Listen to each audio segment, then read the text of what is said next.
What's going on, everybody, and welcome back to Comic Breakdown. If you guys are new to the channel, do me a favor and hit that sub button, hit that notification bell, make sure you're not missing any of the awesome content that we have coming out. With this video, we are jumping into the brand new Knights of X issue number 1. This is going to be picking us up directly after the events of Excalibur. If you didn't keep up with that series, be sure to check out the link in my description, as well as the top of this video. It'll get you completely caught up on everything that happened in Otherworld with Captain Britain, Merlin, Saturnine, and the Starlight Citadel. With writer Tina Howard, artist is Bob Quinn. They are giving us this D&D style X-Men story. And I'm not gonna lie, I have been looking forward to this because I loved Excalibur. Something that is very common with the X-Men line in the X-Men series is that they like to stop a line and make an issue number 1. They could have continued this on with Excalibur, but they decided to do the Knights of X. Regardless though, I am 100% here for it. Be sure to buy the comic, support the industry, and with that being said, let's dive into this breakdown.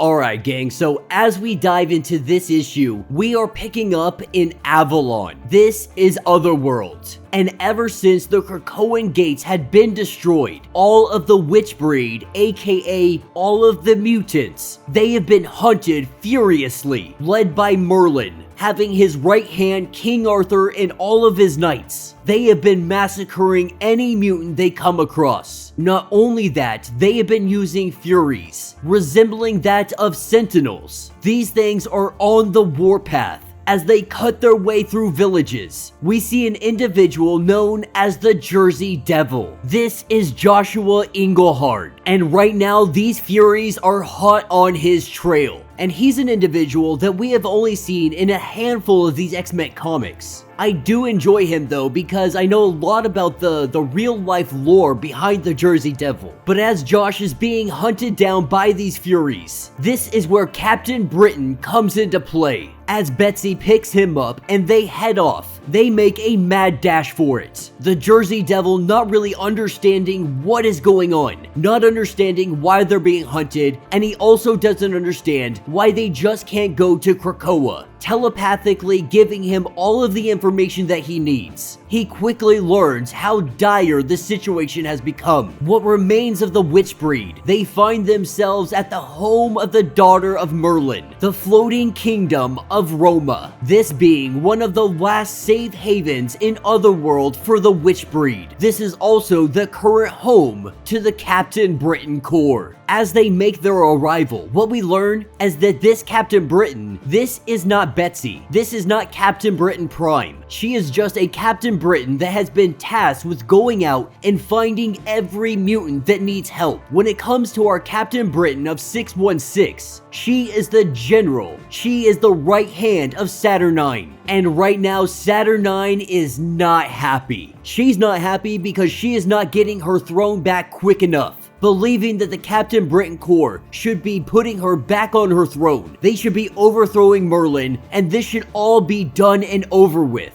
The issue with this, they cannot get in communication with anybody from 616. If they could open up a gateway, they could very easily have an army that would be able to take out Merlin, King Arthur, and all of their forces in a freaking afternoon. But with Saturnine being more or less powerless, there is no way that she can summon anybody here, much like she had done during the tournament 10 of Swords. As the two of them finally finish up their argument, Betsy finds her way to Lady Roma. Lady Roma breaking up the formality of Betsy coming to her, letting her know have a drink and let's have a conversation. The truth being, Betsy needs an army. This is something that the lady just can't offer her. While the floating kingdom may hate Merlin more than most, they do not have the soldiers or the forces to fight any kind of war. Not only that, much like Merlin, much like herself, they are creatures of story, wild by nature, loving, not unlike the mutants themselves. But Betsy is not looking for fairy soldiers or any mystical creatures to come to their aid. The only thing she wants is an opportunity to open up a gateway. If they can open one Krakoan gate, this war would be over by the night. The problem with that, Lady Roma can't just conjure up one of these portals, because fairy magic just doesn't work in that manner. Everything has to be part of a story, some kind of great journey, the brave and foolish heroes who take on the task. So while she can't just conjure up this portal for her, what she can offer Betsy is a quest. A quest that is not for the faint of heart. A quest that will not bring her any kind of army, that she may choose any individual that she wishes. Just know that they are going to endure greatly in this quest, that their terrible trials will be exactly that. Opening up this book, we see Richter, Shatterstar, Bay the Blood Moon, Gambit, Rachel Summers. They all make their way to Betsy. All of them felt the summon, with Betsy being teleported to Krakoa. She finds herself inside of a magical circle, this circle having 10 individual slots. Now, of course, they haven't heard from Otherworld ever since the gates closed down, so everyone is trying to figure out what's going on, why she is back, and what is the state of Otherworld. But she is here because all of them, or at least most of them, have fought with her in Excalibur. But now the Captain Britain Corps, they have been overwhelmed. And while she needs the numbers, she can only bring 10 with her. This is no tournament. This is a quest. Megan Braddock, also an individual that was summoned here. She is more than willing to go on this quest. Gambit asking the question, what is this quest? What are we going to be doing? Where are we going to be going? The only problem, Betsy has no answer for that. The only way they are going to find out what they're supposed to be doing is if everybody accepts the quest. Looking around this circle, they quickly recognize that there is only 7 of them, 8 if we're including Betsy. But Captain Britain, she has a plan. There is a secret weapon that she wants to try to bring to the table, and that's what brings her to the 5. After getting confirmation from the Black Knight that Mordred had died, we learned that he is a mutant. He carried the X gene, and while he wasn't backed up to Cerebro, what they do have is the waters of Otherworld, the only surviving record of Mordred's mutant spirit. If there is any chance of bringing Mordred back, or at least a version of him back, this will be it. Usually the 5 would try to talk to Professor Xavier and find out what's on the up and up, but they're truly curious on if this is going to work. As the 5 begin to use their power, we see something starting to form. Not really sure what this is going to be, not really sure who this Mordred will be. Using an Otherworld version of him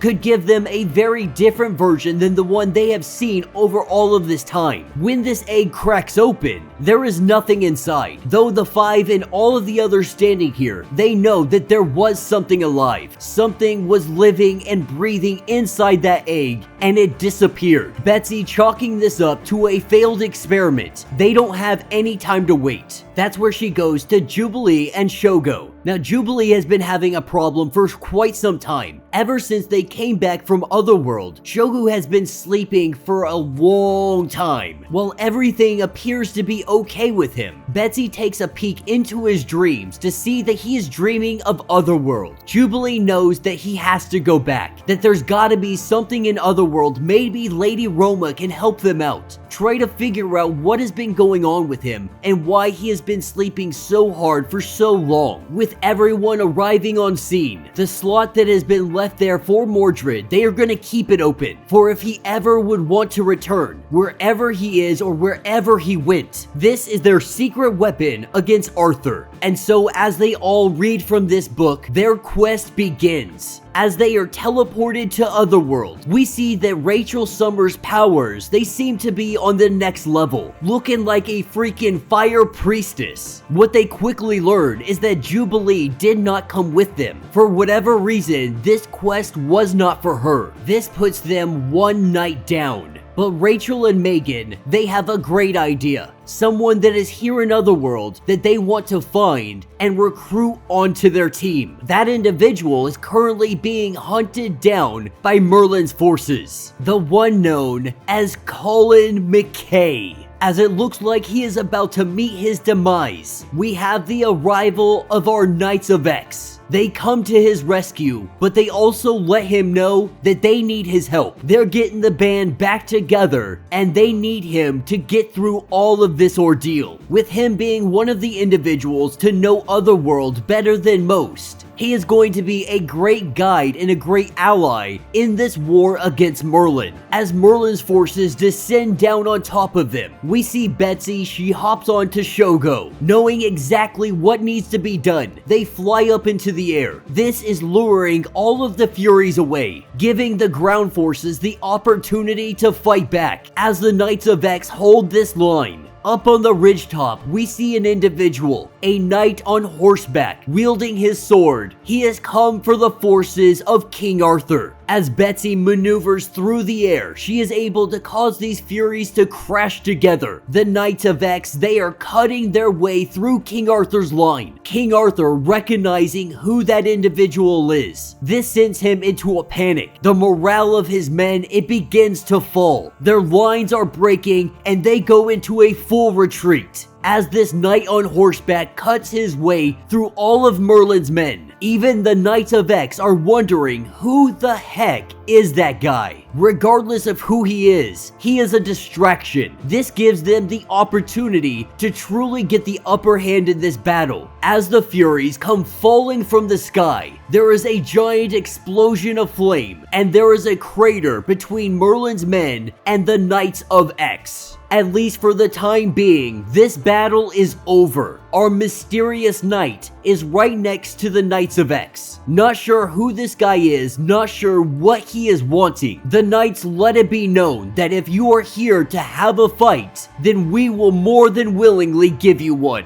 As he dismounts from his horse, he comes over and bends the knee, offering up his sword. He takes off his helmet, and we see that this is Mordred. This is a very young Mordred, knowing very little about how he got here, knowing that the men who follow his father treat him like the enemy, wanting asylum because he is considered witch breed. He has come to pledge loyalty to Captain Britain, with Betsy letting it be known that she will explain exactly how he came to be here, but they would also like some questions in return. They would like some answers to what the heck is going on and what his part in all of this is. From the sky, we see a lightning bolt interrupt this conversation because our 10 knights, they have gathered together, the 10 fated warriors of the Sacred X. And in the sky, what they see is a stone they refer to as the Siege Perilous. This is why they have been gathered. This is their objective. This is their quest. Meanwhile, we have Merlin showing King Arthur everything he needs to see, showing that his son has been reborn, and that he is nothing more than witch breed, and that the stone that is known as the Siege Perilous, this is the only thing that can save him. And while those of purity can get this stone, that means King Arthur and his men, they can't do so. But what they can do is follow the Knights of X and take it from them.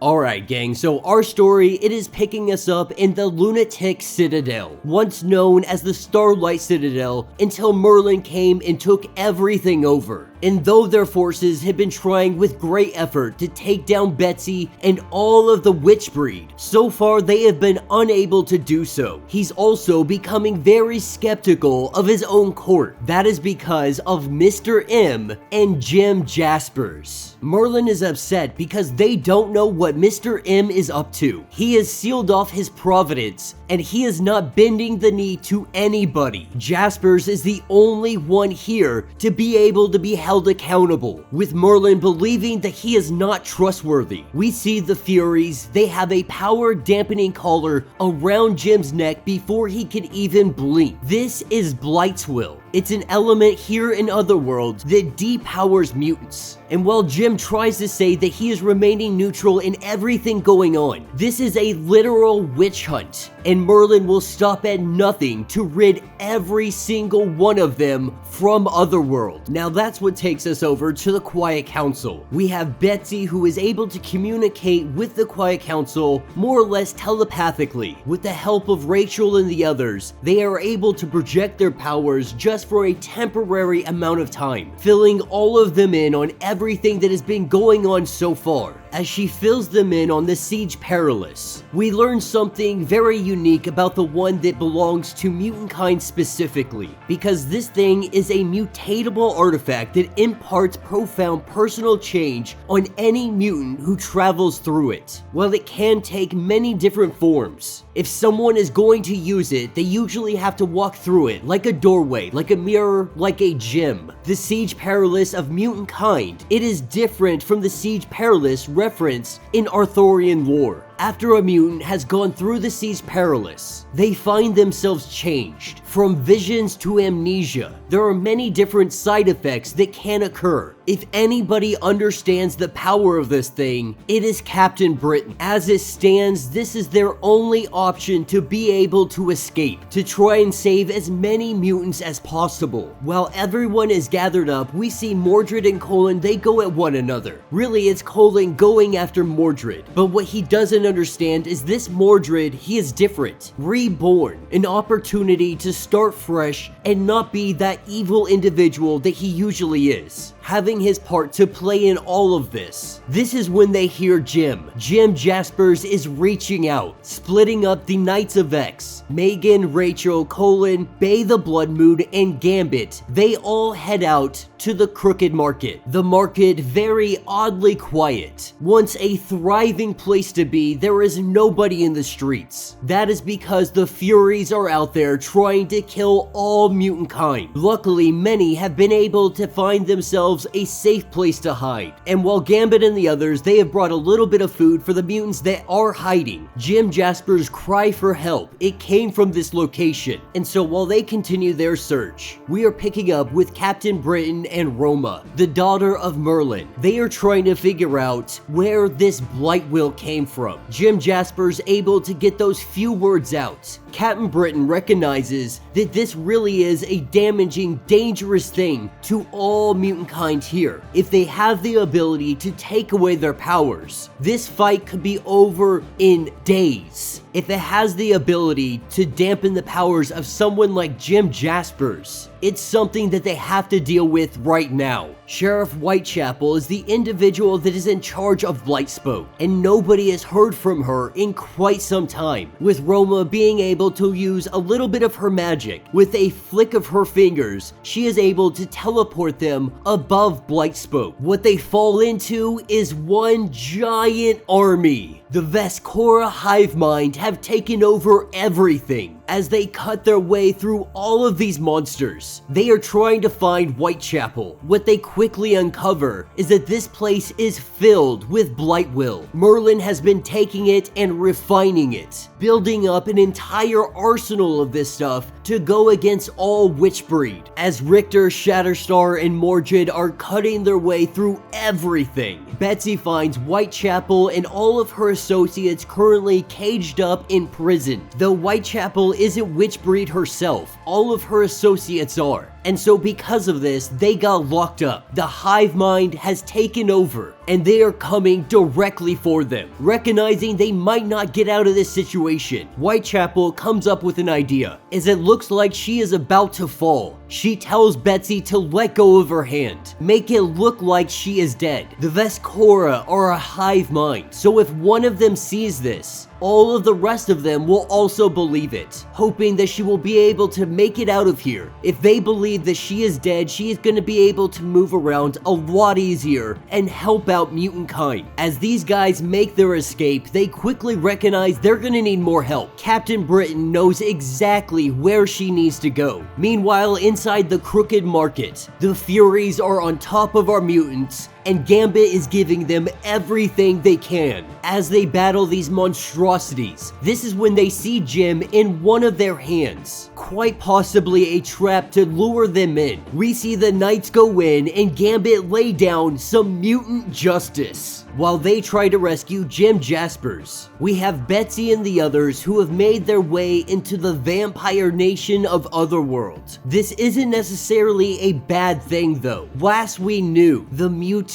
known as Death had taken up residency here, and Captain Britain thinks it is time they finally have another conversation. Alright gang, so as we dive into issue number 3, we are picking up with Saturn 9 and Regina. They are having a conversation about how Shogo needs to understand. He was left here to do training, and that is exactly what they intend to do. When it comes to stories of magic, there is always some kind of cost. There can be no joy without great suffering, and none would suffer without joy to gain from it. As they walk our dragon friend over to a pool of water, Shogo must watch what is about to transpire, to learn the cost. The cost is one of his friends must die. And that's what throws us into the Crooked Market. Captain Britain's champions, they have split into 2 teams. Gambit leading this team, they are trying to take on Furies, attacking the Crooked Market and everybody inside as they do their best to reduce civilian casualties. We see Megan get hit and she goes nuclear, creating a tornado and taking this Fury and throwing it all the way back to where it came from. With this situation temporarily under control, we are seeing that Rachel is getting great praise, believing that she is a goddess that said was gonna come, a prophecy that the people believe in. Now Rachel, she wants to go back, regroup with Betsy and everybody else before they go try and rescue Jim. Of course, we have Gambit, who is greatly opposed to this idea, that he is a mutant, he is being held captive, we have no other choice but to go do so, to rescue him right here, right now.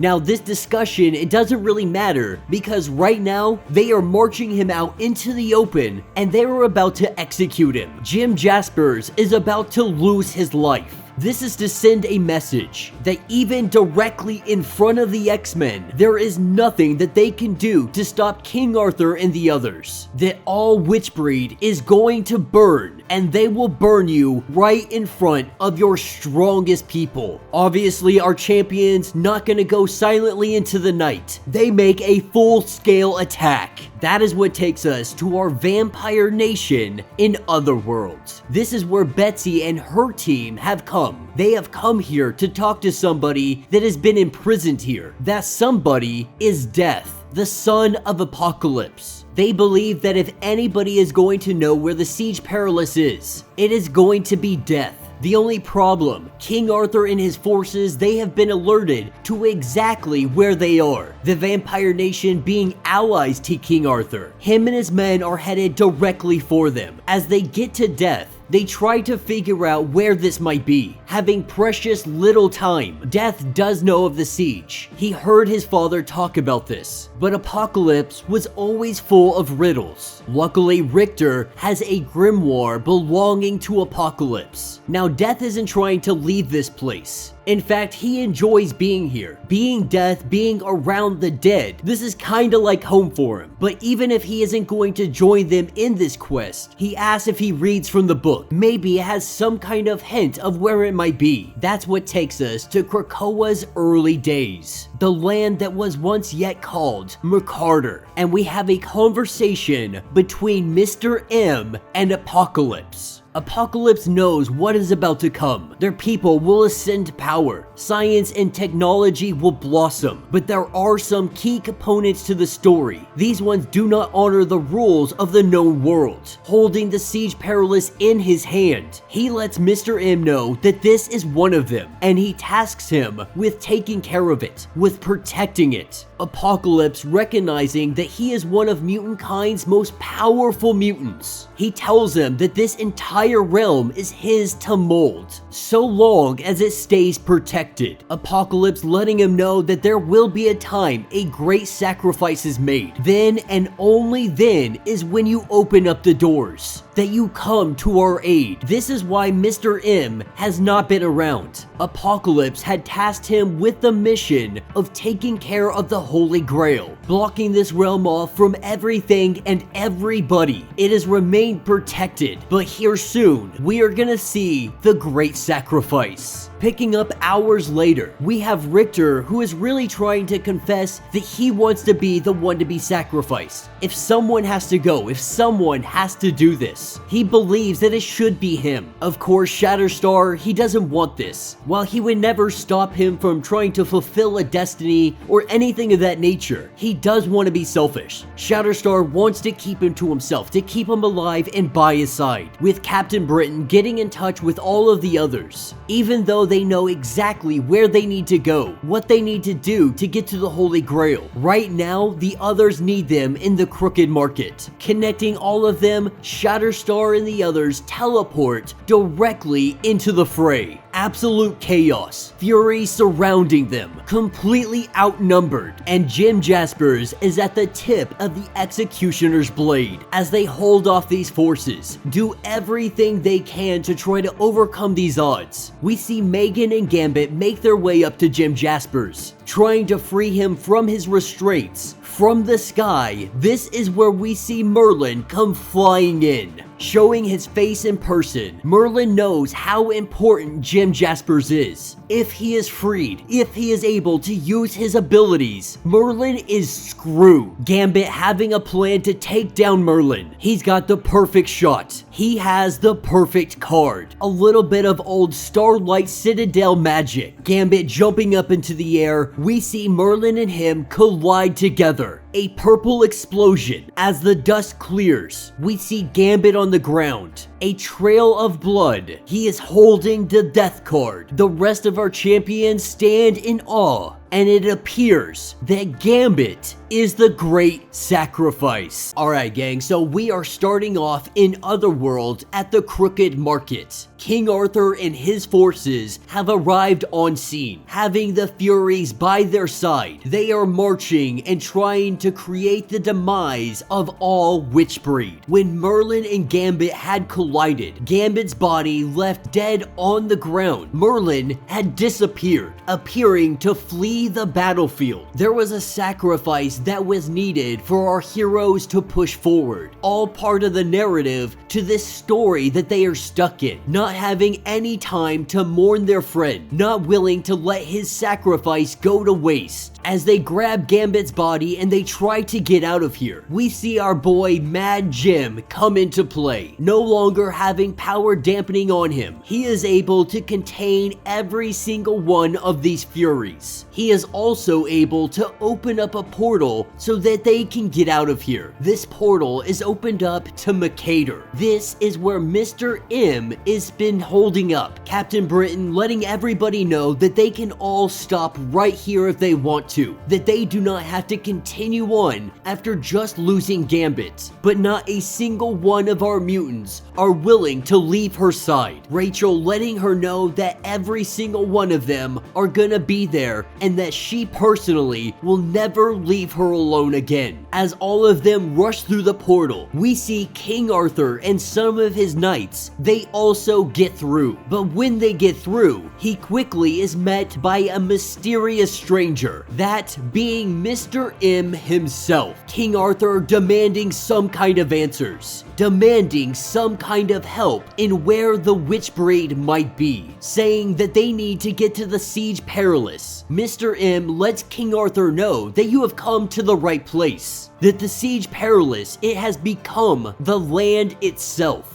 The bad news is, the siege forces that he has to contend with are his deepest, innermost self. And for King Arthur, he is a horrible person. As Mr. M pushes King Arthur into the mud, we see that our heroes, one by one, they are all out here alone in the middle of this mud, and they are also met with themselves, with their deepest fears, each of them battling their own personal demons, or they are seeing their greatest love, from Megan to Mordred to Richter, even Betsy fighting off the entire Captain Britain Corps. As our heroes struggle to defeat themselves, we are taken to Roma, Saturnine, and Shogo. After witnessing the death of Gambit, this young dragon is furious, wanting vengeance, wanting some kind of blood. Roma and Saturnine have been training this dragon to do some kind of task, to be everything that this dragon could be, but they also have some kind of plan underneath the surface. With Shogo Shogo having a fire lit inside of him, unwilling to waver. We have Saturnine and Roma who jump onto his back and they head into battle. As they do so, Merlin and his forces watching from the outside, seeing this dragon lift off into the air, Merlin commands them to follow. Now this is what takes us over to Rachel Summers. Sitting here in a meditative state, she is witnessing a little bit of everything going on, knowing exactly what Saturnine and Roma are up to. She says that she will be damned if she sees them put Betsy in some kind of chain connected to them in every timeline. This is when she is let known that she has a job to do, being able to see the truth of this timeline. This timeline is needing her, not fully understanding what is going on. What she is being told is that Betsy needs you. Without hesitation, she dashes out. Now, the thing about this Rachel Summers, this is the one from Earth 811. At one point in time, a Phoenix host and a very powerful psychic, she had escaped her grim home timeline, and she is a multiversal anomaly. She is lacking variance across the timeline. While there are other children of Scott Summers and Jean Grey named Rachel,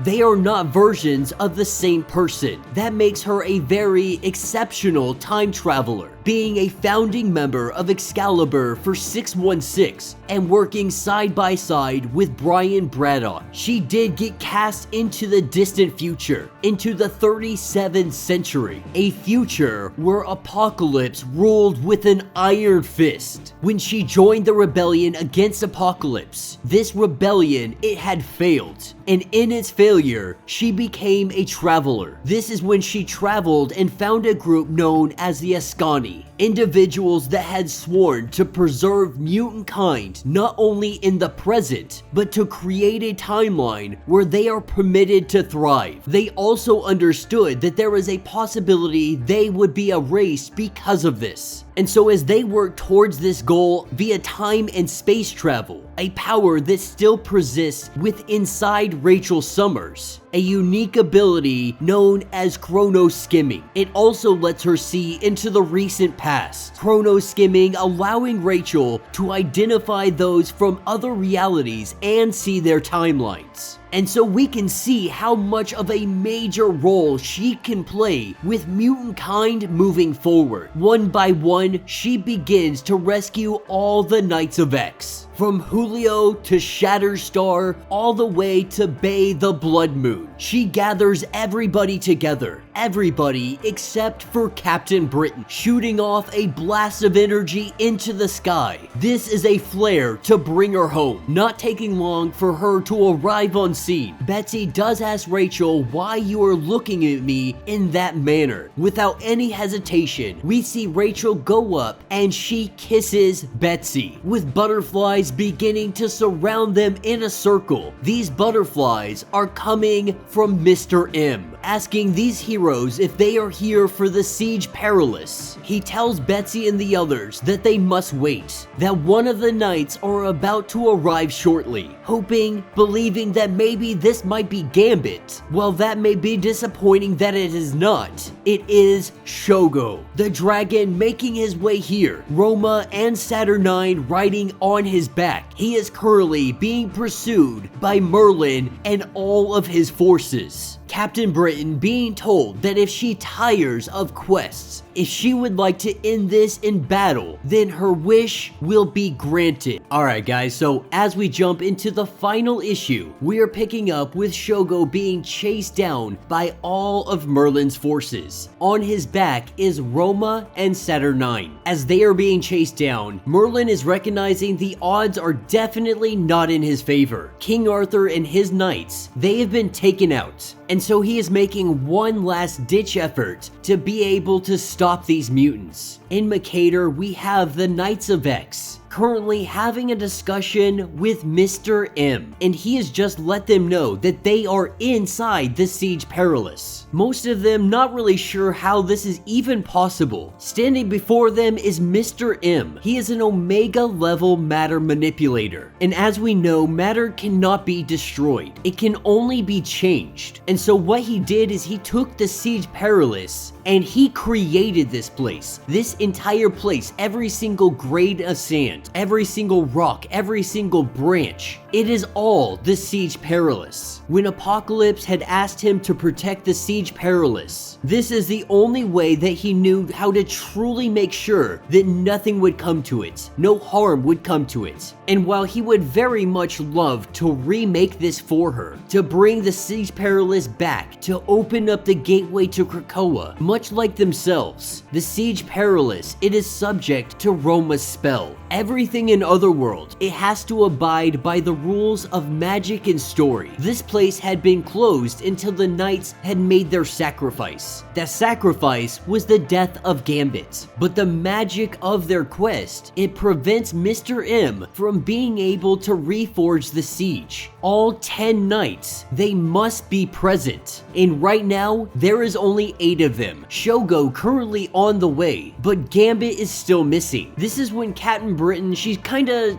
starts putting it together. The things aren't necessarily created or destroyed, they're only changed. At least here in this storyline, this story of magic and story. Now Gambit had tried to use the death card on Merlin, but it had backfired. But that card isn't necessarily about death, but more about change. And the siege is where mutant kind goes to be changed. When they had arrived here, Gambit's body had disappeared, not really sure where to find him. When they turn around, what they see is a giant castle that was not there before. Captain Britain, using her powers, she is able to pick up the signature of Gambit. That castle, it is Gambit. Being able to feel him inside, something is off, something is different. She can feel him, but he seems twisted. And so our heroes, their quest continues. Now they have to go find Gambit. Shogo currently keeping all of the forces distracted. This will give them plenty of ample time to go find Gambit and open up the Siege Perilous. As they get inside of this castle, they are quickly recognizing that Gambit is in fact not dead. And while they did watch him die, this place is obviously him. Right through the front door, there is a huge statue of Rogue. In front of her is a giant pool. This pool is bright red. As Mordred goes up to it, he goes to touch it, and that is when King Arthur grabs hold of him, letting Mordred know that there is no more running, that this is where one of them die. And while our heroes, they try to grab Mordred and bring him back, he lets them know that this needs to happen. It is time once and for all that this battle is settled, asking them to let him go. Him and his father disappear into the red goo. And so while the Knights of X, they make their way through the rest of the castle, they're really not sure if that was the best idea. Not really sure if they should have given up so easily and just let him go like that. But because of the story, it was inevitable that he had to face his father. Now, as they kind of talk trash on Mordred, none of them are a huge fan of him. His only mutant ability is to inspire those around him. And while this has its benefits, a lot of them were just trying to keep it in that they weren't the biggest fan of him. But getting through the castle, this is where they see statues of Gambit. Statues of him in every different timeline. The Captain Britain Corps also having a place like this inside of the Starlight Citadel. If Gambit had ever gone to this place, that is why they are seeing it now. He is trying to make sense of who he is. Having Rachel go ahead and do some chrono skimming on all of these statues, trying to see the timelines, because she really is curious. She has been thinking this whole time that she has the Captain Britain Corps by her side. If Rachel can see the timelines, the whole multiverse opens up to them. They wouldn't need the Citadel. They wouldn't need to serve Saturnine, Merlin, or even Roma. They can finally get rid of this dictator-like rule. The Captain Britain Corps can serve as its protectors without having somebody sitting on the throne. And so with Rachel doing her thing, she is able to connect and she is able to see exactly where their Gambit is. But before they can go off and they can go look for him, this is when they run into Wrong Slide. And he is not here as a friend.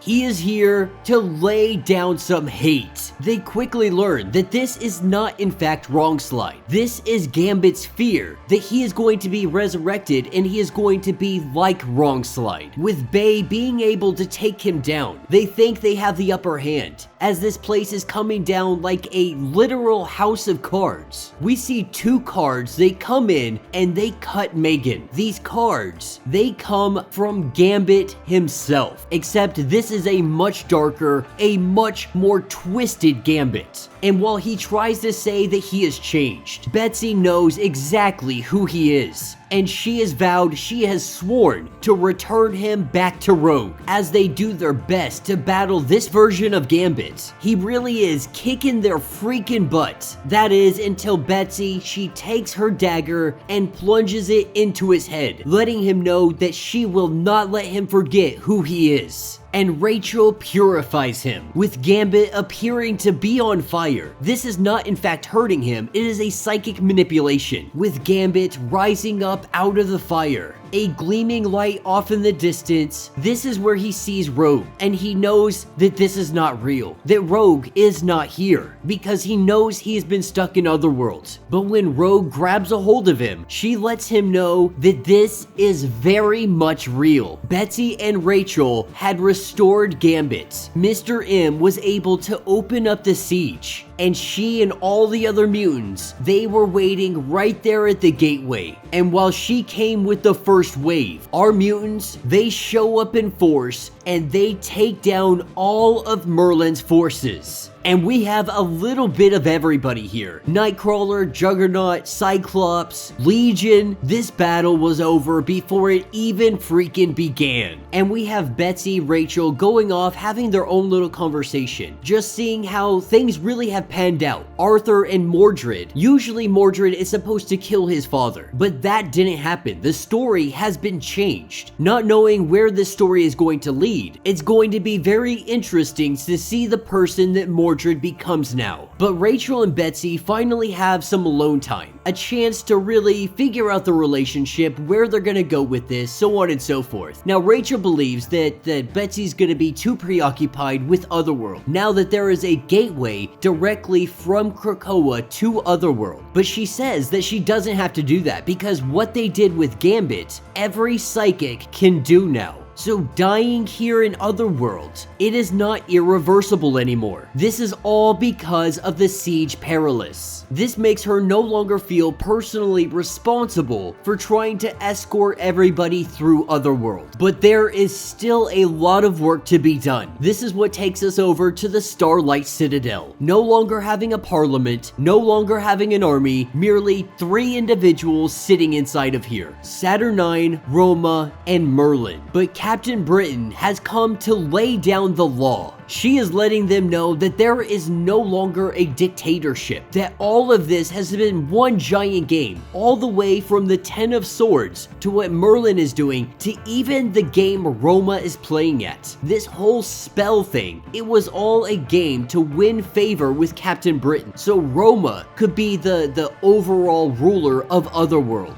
And now that the last of the Starlight Citadel magic exists inside the Captain Britain blade, there is nothing that they can do to stop her. But Merlin, most of all, is going to pay the price. Lifting up her sword and bringing it down on the neck of Merlin, she executes him right here on the spot. And so with Merlin gone and their people saved, the Siege Perilous is still being protected by Mr. M. And so no longer having to stay in this one place, she can go patrol the multiverse. But she is not going to go do this alone. And this is where Rachel agrees to join her on her new journey. And that will be the end of this issue. So let me know what you guys think down in the comments. I actually think that this was a lot of fun, but that's no surprise. I have loved every single issue of this, and while we did kill Gambit off, by the end of this comic, Gambit has returned. Now this begs the question, when exactly was this taking place? Because so far in Judgment Day, we have yet to see Captain Britain, the Captain Britain Corps,